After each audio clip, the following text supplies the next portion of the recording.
Hello, Travis Sivart with Talk of the Tavern, and this is Pipe Discussions.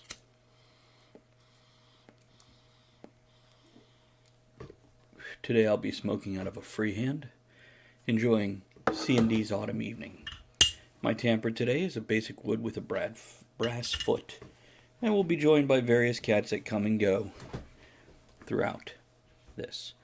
And I will be reading a story that I wrote called Discovery. It's from Aetheric Elements, The Rise of a Steampunk Reality. I'll be right back. Because we're not Talk the Tavern. Discovery. Do you have any idea how long an octopus can live? Never mind. I will get to that. Allow me to submit my report for this expedition. It may read more like a history in some places because I don't know who will find this once I am gone. And I feel the need to be as complete as possible. Our society was in a new age of science and discovery. The world was a shining object of hope, and every country reaped the benefit of the advances in technology. Food was abundant, and energy was clean and no longer polluted our environment as it had in the ages before. The wars and clashes which the different races once fought had also disappeared as it became clear we no longer needed to compete for anything. Steam, sun, water, and magnetics were primary power sources now, which were renewable and clean, and only gave off natural byproducts that were absorbed into the environment with ease. We flew through the skies in machines powered by our new resources. We began exploring the places which we could never reach before. We considered building machines that could escape the planet's atmosphere. Then we learned what happened when you mix magnetics with harmonics, portals. We discovered how to journey to anywhere in the world by natural means in just seconds.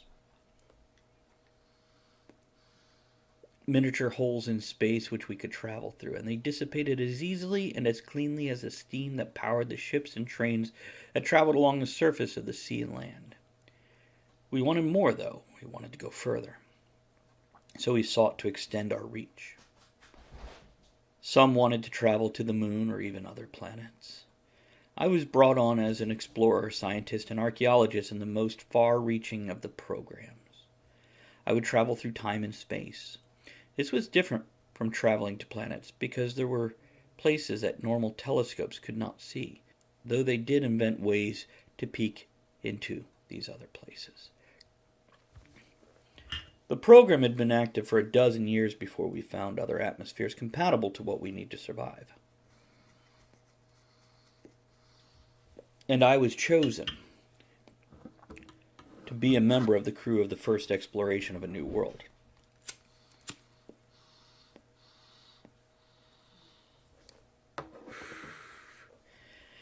Being the first to explore a whole new ecosphere was exciting. The science expedition consisted of 36 others and me.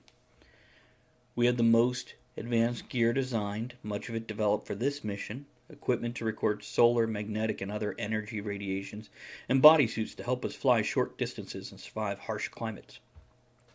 Depending on the level of the threat, we had magnetic guns that interacted with the nervous system that could stun creatures by disrupting the electricity within a body, or light guns which dispersed molecules and disintegrated organic material.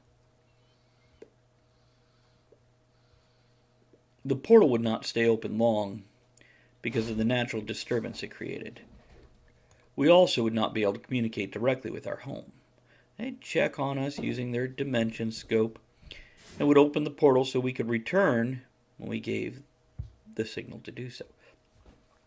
When they opened the dimensional doorway and we began our adventure, our gear was deposited in huge containers at the landing site. We followed and began setting up our permanent base. The containers became our shelters as we dispersed the gear inside, building our vehicles and sending out sensors. Natural resources were found as we traveled, and we expanded our research stations when possible. This place had much briefer solar cycles than ours, 5/8 times shorter. The seasons here were incredibly intense, and many areas on the planet were so inhospitable with ice that we decided not to even attempt going there at this point. We traveled on the oceans most often, enjoying the freedom they allowed us for travel. Traveling on land was restrictive due to forests, mountains, deserts, and other obstacles. At least with water, we could go deep in a storm or float on top for study. Either method was fine for travel, though. Life was abundant here. We found thousands of species in the first few weeks, including what appeared to be ancestors of the terrors of our own oceans, sharks. Just like the beasts that we had hunted to extinction on our own planet, these were mindless, destructive beasts which only lived to eat. Within a month, we also found mammals in the ocean, whales and dolphins. Each species were of varying intelligence, but we attempted to open communication with each of them. The dolphins were the most positive responses. Like similar species on our world, they had not formed more than the most rudimentary of societies because of not having any way to manipulate tools besides their mouths.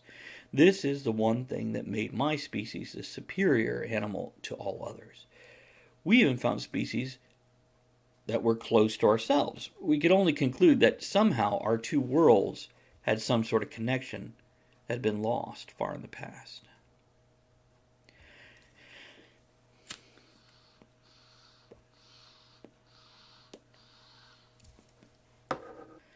It wasn't long before we encountered a somewhat intelligent land-dwelling native species. We could see it had begun farming, using tools, building boats, wagons, structures, and using other animals for beasts of burden. There was much debate whether we should make contact, knowing the violent nature of primates in general. But the choice was taken from us. Our sensors went off moments before the rogue wave hit our research station. Not a real issue. Our ship was built to handle such things. It rolled across the concentric circular walls, and the drainage holes took care of the excess. Our gardens got a bit extra watering, which was fine because we only grew plants that were engineered to process the salty waters which we traveled, whether it was under or on top of the water.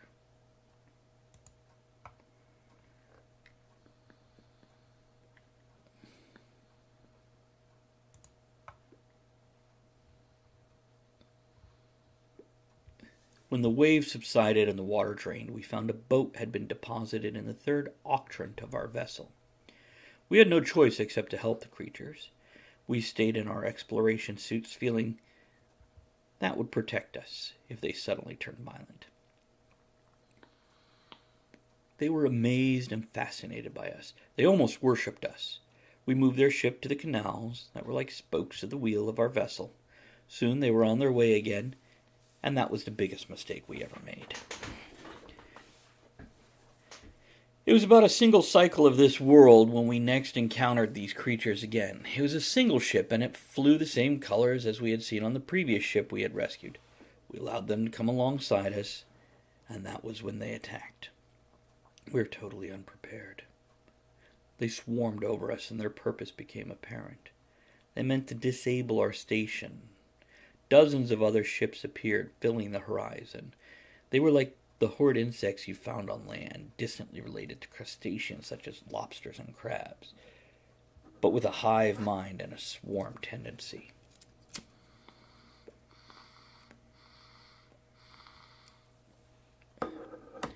In the creature's ignorance, they triggered our defense systems. Without an objective being set, our automatic security targeted the beast attacking us and fired upon our own vessel.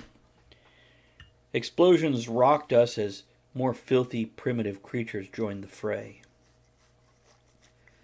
We didn't have enough time to do much except pull the plug. It was easy enough to sink our whole craft. It was part of the design, and these creatures were drowned. We floated to the bottom in a swaying manner, like a leaf falling from a tree.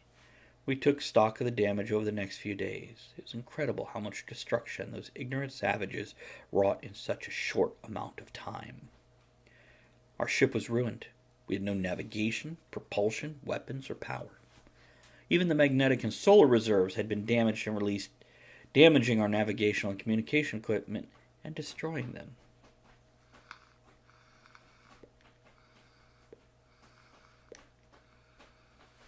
We had no choice. We had to leave with only what we could carry. We split up to cover more territory. We had to find our original landing site deep on the ocean floor. Maybe we could send a signal and return home.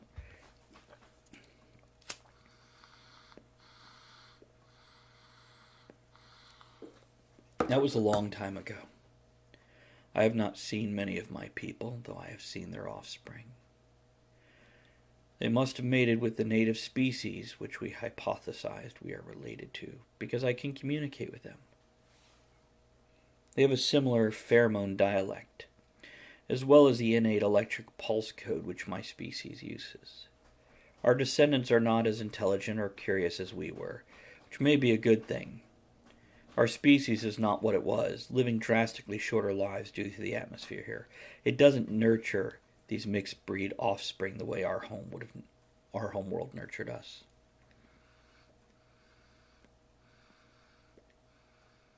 I see the hatred and fear for the surface species has been passed down also. Some of the races grow to huge sizes, and I've heard tales of them attacking ships on the ocean surface. Most of us avoid them when we can. Other than that, our age-old war with sharks continue. My larger cousins still attack them on occasion. In closing, I have lived for centuries of this world's time, and I have watched the savage surface simians grow in power and technology. I have seen them imitate our technology in art and science. They now explore the ocean depths freely, and I'm concerned that they will soon find the home portal and gain the ability to travel as my species once did. I pray that they do not find my world, though it may be inevitable. As I said before, the two places seem to be connected in some way.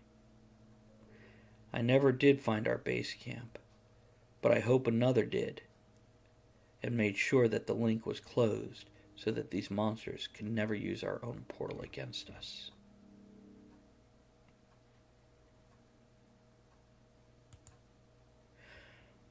That was Discovery from Aetheric Elements, The Rise of Steampunk Reality. It's an anthology of unconnected and unrelated stories, though some of them do tie together, and the theme overall ties together as a history of the fictional world that I write in.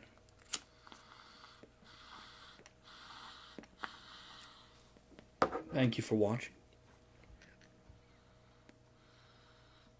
Give a thumbs up for Intelligent Octopus. Octopi, octopussies. Debate that one in the comments.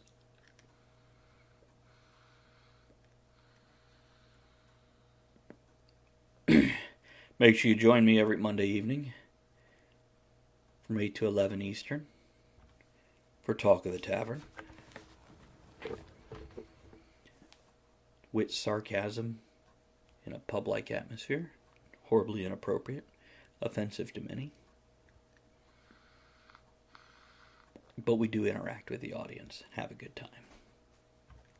Check out the other videos. See you next time.